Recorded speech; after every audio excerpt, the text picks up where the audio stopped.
Olá, pode parar para pensar. Praticamente toda casa tem aquela farmacinha, né? Cheia de soluções para dor de cabeça, febre, alergia, são nossos grandes aliados do dia a dia. Só que a verdade é que cada um desses aliados tem um lado B, um potencial para fazer mal, na mesma medida em que faz bem.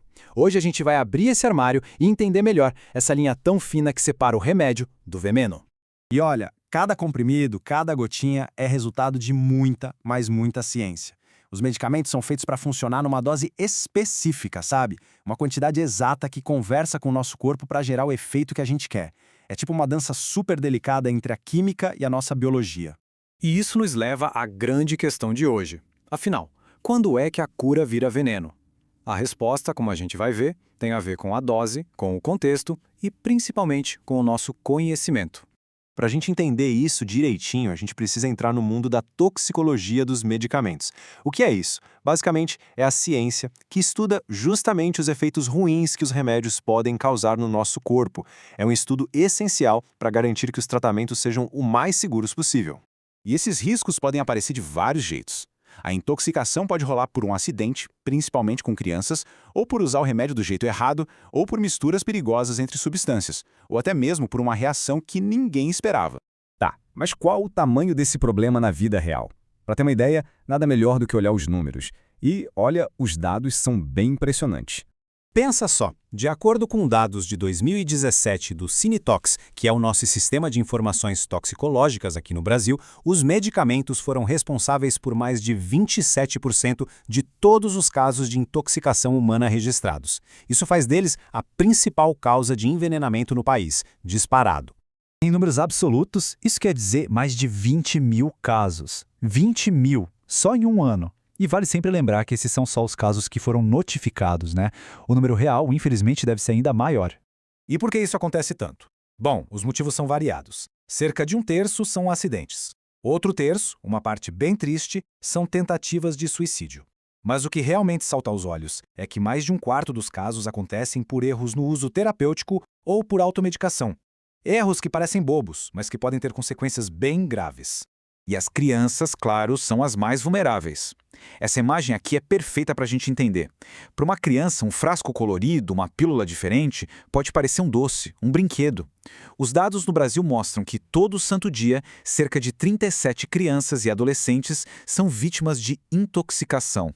Para a gente aprofundar um pouco mais, vamos focar num exemplo super prático, de um dos remédios mais comuns do mundo, um que com certeza tem em muitos lares, o paracetamol.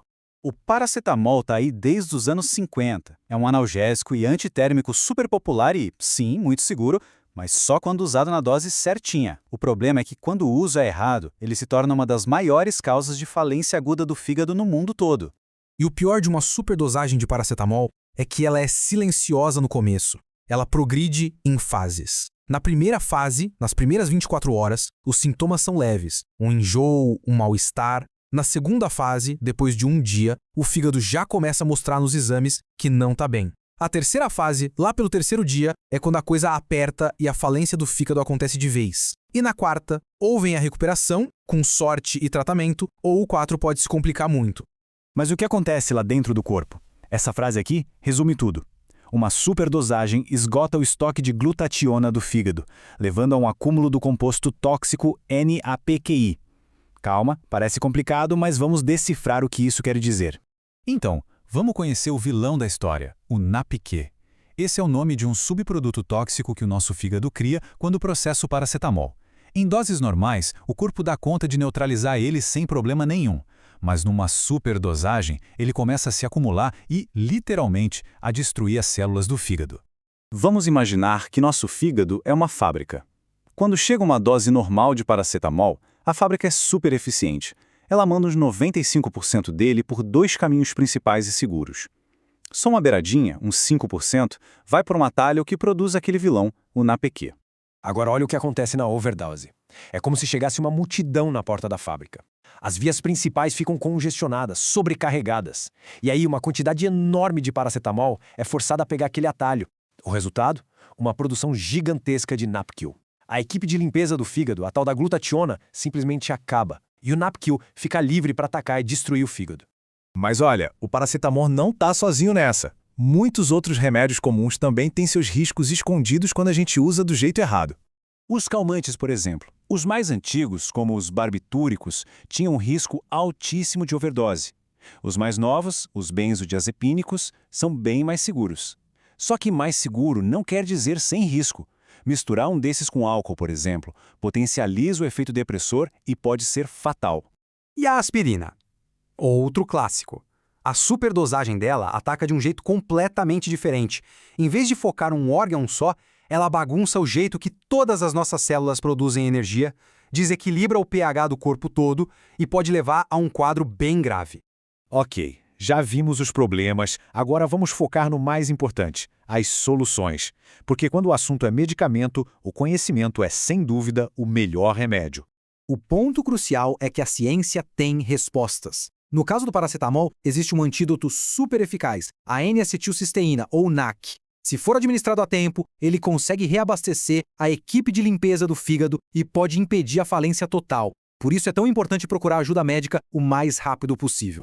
Então, para fechar, fica aqui um checklist de segurança. Primeiro, sempre siga as instruções da dose. Segundo, mantenha os remédios longe, bem longe do alcance das crianças. Terceiro, avise os profissionais de saúde sobre tudo o que está sendo usado, até vitaminas e suplementos. Quarto, nunca misture sedativos com álcool. E o mais básico de todos, leia a bula. E com isso, a gente volta ao começo. Da próxima vez que alguém abrir o armário de remédios, é importante olhar para aquelas caixinhas com um novo respeito. Ali dentro existe um poder imenso. E com um pouco mais de conhecimento, a gente pode garantir que esse poder seja usado da forma mais segura possível. A pergunta final que fica é: o que há no nosso armário de remédios?